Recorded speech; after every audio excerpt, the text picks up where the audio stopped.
Any students who are in our class, that we see they have a liking to a topic, 3D printing, coding, programming, just a little inkling in. What we would do is then bring them in, train them in our curriculum, and then give them a stipend job or an internship, coming with us to local community centers.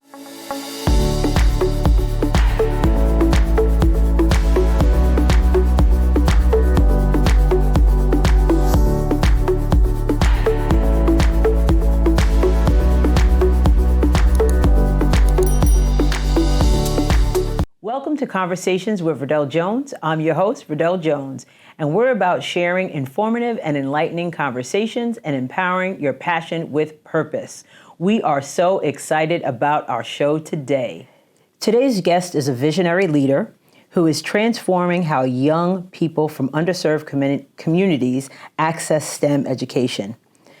Doron Spleen is the founder and executive director of Morrison Mentors, a nonprofit dedicated to empowering the next generation of problem solvers and innovators. His work is changing the trajectory of thousands of students across Long Island. And I'm just so happy to have you. Welcome to the show. Thank you for having me. This is awesome. I mean, we've talked for the last few years about the work that you've been doing with Morrison Mentors, and each year it just seems to get better and bigger and more well-known. Absolutely. We're going to talk about your STEM X conference that you had. Okay. So exciting. So I can't wait to talk about that, hear all about it. But you didn't start out as a nonprofit leader. You were an engineer, correct? Technology, yes. In technology. But what was the driving force behind you to make a commitment to empower underserved youth through technology and education? So I guess the driving force really was me just seeing the lack of opportunities for kids in my community. I remember when I graduated Hempstead High School, I got a scholarship to Rochester Institute of Technology, and I failed my first computer science course, right? So in Hempstead High School, I was really good with my hands, right? So the engineering part, putting things together, taking it apart, I was really good at that. However, when I got to Rochester, RIT, the coding and the programming was something I've never seen before, right? I didn't learn that in high school. Right. And now I'm here in college, and it wasn't practical, right? I didn't understand the practical use of computer coding or programming, right? I didn't understand that it controlled the ATMs. I didn't understand that it controlled the street lights. So not having that piece, it was almost like I was just learning a new language to learn a new language. I couldn't apply it, and I didn't understand it. So, when I got that, and then I started working for some great organizations. I worked for the New York Jets, worked for JP Morgan Chase, worked for Goldman Sachs. So a lot of the Wall Street, companies. But, coming home every day, I realized, I had little brothers, little sisters, and then I began to realize the lack of opportunities, and so much so how technology changed my life and allowed me to travel the world. So I saw that discrepancy, and my goal was, how do I put technology in another youth's hands and change their life? Yeah. So that's how it really came about. That is a great story. I love that. It's true. When you're in high school, a lot of students, they may not, that connection, just like you said, that connection, they have to have some kind of connection to whatever it is they're learning. And definitely Morrison Mentors makes that connection crystal clear. Absolutely. So Morrison Mentors is inspired by your own mentor, Arthur Morrison. And just share that story, because I remember you shared the story of why you named it Morrison Mentors, and how it evolved into Morrison Mentors, and how he kind of, he really had the light bulb kind of clicked for you when you were developing Morrison Mentors. Yeah, absolutely. So I was actually having this conversation over the weekend at Hofstra. So we do a Saturday program at the Hagedorn building. And we were just kind of talking about, Morrison Mentors, and And I told them actually the first time I met Arthur Morrison was when he was teaching at STEM. So that's how he came into my life. And he always challenged me in math, right? He would never give me my accolades. He would always challenge me. And that's how it came about, and Arthur Morrison was a community figure right there in Hempstead. You didn't have to be from Hempstead to get assistance. He was a tutor, he was a mentor. He was everything to a lot of kids in Hempstead that didn't have much of anything.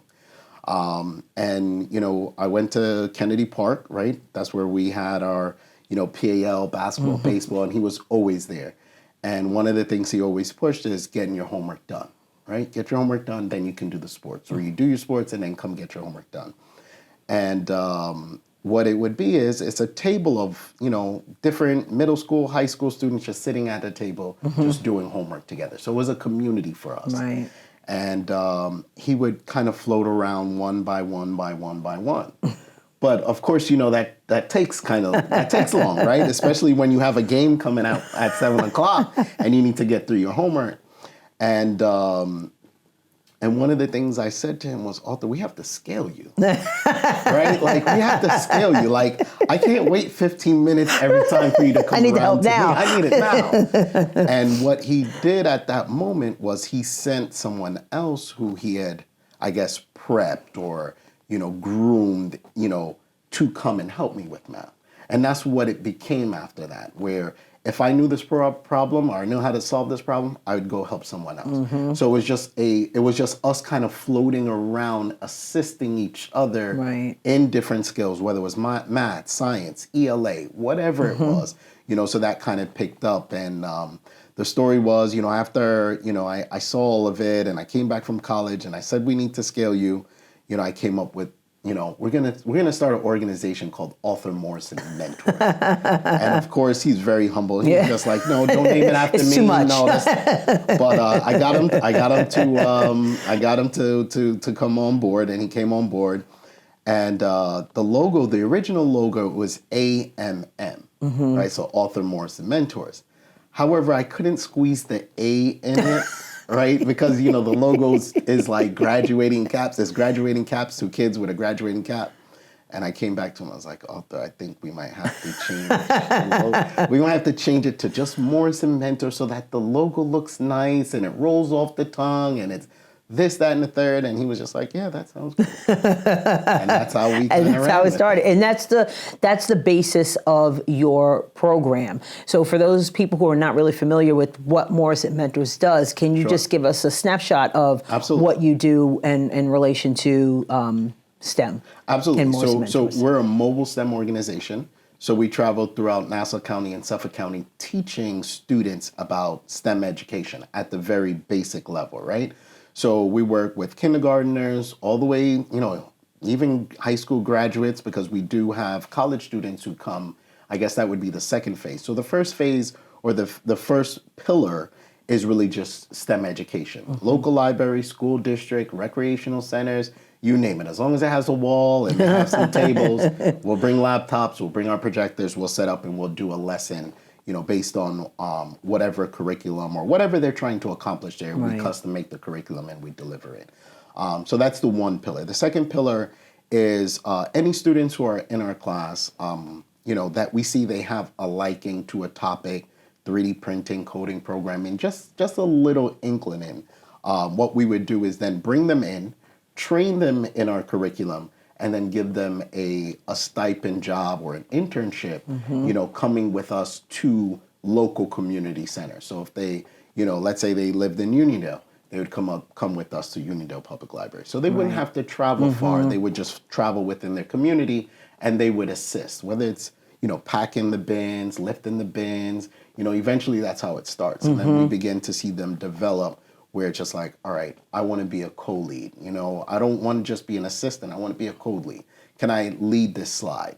And then next thing you know, they're instructors. Nice. So it's like a cycle of learning. And then they turn and they identify, because now they're able to connect with a student that might remind them of themselves at that age and time. So, that's how it works. Every time I hear what Morrison Mentors does, it just makes me smile, because I love the concept of teach one, Right. each right, Right. teach one, each one teach one, each one teach Right. one. I think that is so powerful, and students feel so empowered Absolutely. sharing what they learned with someone else, Absolutely. and they're learning from, someone who is not their teacher, Right. It's a peer. so to speak. It's a peer, exactly. So I just love that concept, and you've helped 10 plus 10,000 students with this. So it's just remarkable. Correct. So this year you had your first STEMX conference. So we did. Yes, and I know you were talking about it, and you had a vision for it, and it was successful. Yes, yes. So tell us how the idea came about, and how did it become so successful? So the idea came, I want to say, back in 2018. We had been asked to fly out to Houston to do a program for all girls, right? So it was a STEM toy, if you will, where the students unboxed it and then they had to code and program it, and they can do different activities with it through coding and programming on an app that would move this toy. So we went to Houston and we delivered it. It was amazing. We worked with I think it was an all-day Saturday event. We worked with about 90 students. And after that event, I noticed how, happy the parents were, right? The kids, of course, were ecstatic. They just got a new toy that is STEM and they can code and program it. Right. So they were, so the whole event was really great and it was really nice. And then that's when it occurred to me, we need to take this show on the road, right? We need to be able to take something like this on the road to different communities, right? To different cities, different states. And so that's how, the idea first blossomed. And then we started something called STEM Play. Now, STEM Play is basically STEM activities that we'll take to a school district, parent-teacher, parent engagement nights, you name it. And we set up, maybe 5 or 6 different tables, and they're different activities, and the kids, they come, they tinker or play with it. And each one of these stations represent a class that we offer. So that's where they can kind of Get a taste taste it. of It's it. almost like a free sample kind Right, of thing. You remember Yep. Costco and BJ's? So it's like a free sample kind of idea. Right. And, that started to, balloon and blossom. And then I said, I was speaking with one of my good friends in the organization, Abe, and he was like, we got to do this big. So then we started talking about doing a STEM, a STEM festival. And then, so that started to brew. And, originally we were supposed to do it at Nassau Community College. Okay. And when we got the date for National Community College, and then we started talking about the different table activities that we've done over the years, plus this and plus that, when we got through with it, we were like, National Community College is not big enough. Wow. Like, it's not. And for us, it was just like, all right, let's start thinking bigger. Let's think outside the box. And, we applied for grants, and, thankfully I was introduced to National Grid. I met a gentleman by the name of Aubrey Kelman. We were at an event. He was at the table, same table, and we just started talking, and I told him what we were planning on doing. And he saw the vision immediately, and he just said, yeah, we'll talk. Wow. And from then, he introduced me to Robert Simon, and the two of them, it's almost like they had their own conversation. They're just like, they saw what I didn't see, and they were like, yeah, we're going to make this. Yeah, Wow. this is it. This is it. Long Island families, this is what we're going to do. And, we had over 5,500 reservations. Oh my goodness. Yeah. And it was a 2-day event. So the Friday was for middle school and high school. Saturday was open to the community. We had over, I think the last time we checked the numbers, it was 3,591 people That is came out. amazing. That came out. Amazing. Congratulations. That's so awesome. Thank you. It was scary though, right? Because the first couple days when we put it on Eventbrite, we're just like, all right, 100. And we're like 200. And it's like 300. And we're like, all right, guys, how are we going to make this happen? Right. And then when you hit 1,000, and it started jumping 1,500, Wow. 1,800, 2,000, 3,000, 4,000, and then we're just like, wait, we need to order more supplies. Yeah.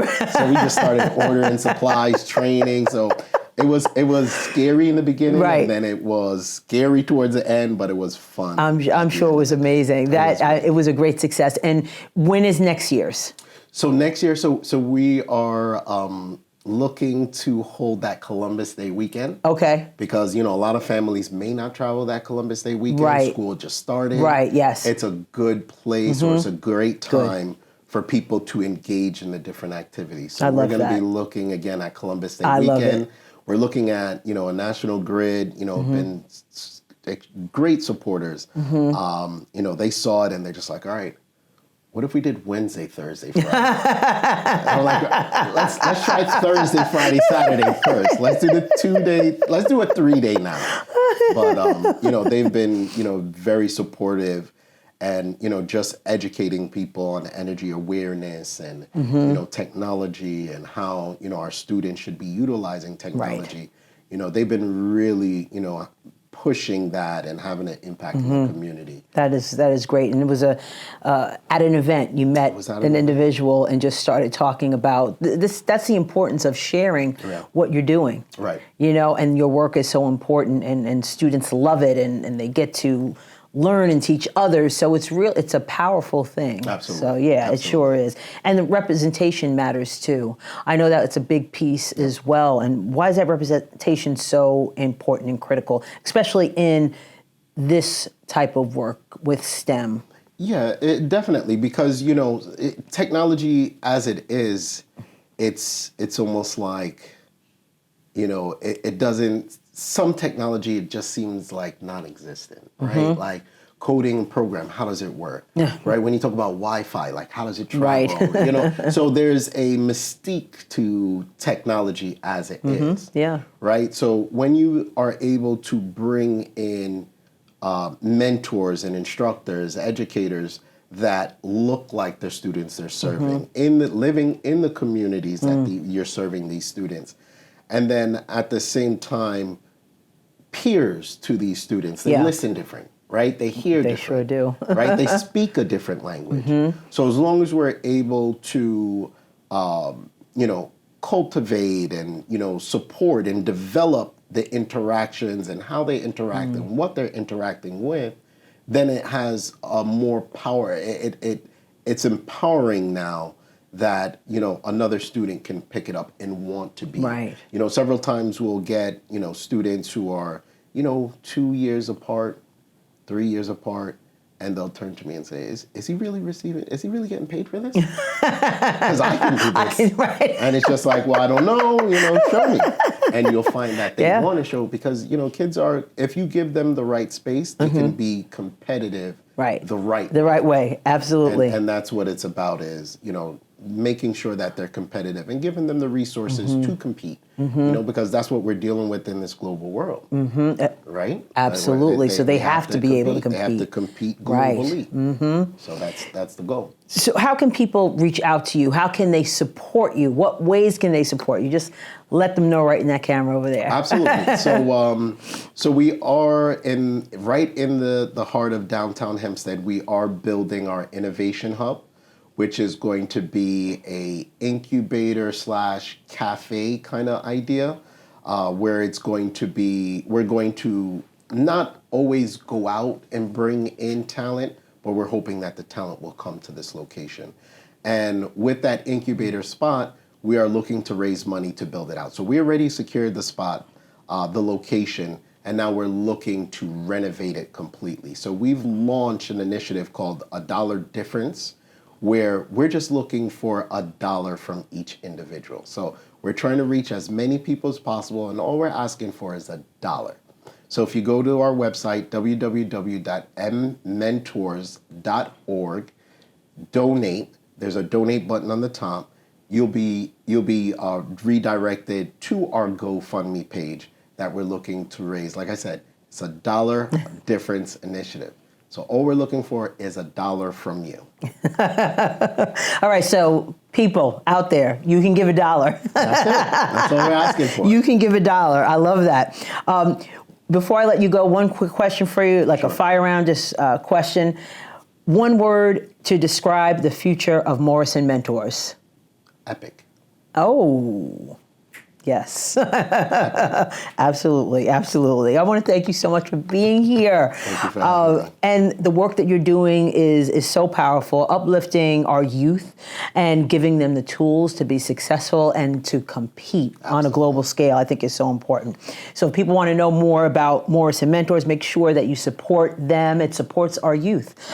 Visit their website and follow them on their social media. Thank you so much for being here. This is awesome. Thank you. Conversations with Verdel Jones is about sharing knowledge and inspiring action. So remember, in the words of Maya Angelou, when you learn, teach, and when you get, give. If you enjoyed our conversation, please don't forget to like, share, and subscribe so you will never miss an episode. I'm your host, Verdel Jones. Thank you for watching. We'll see you next time.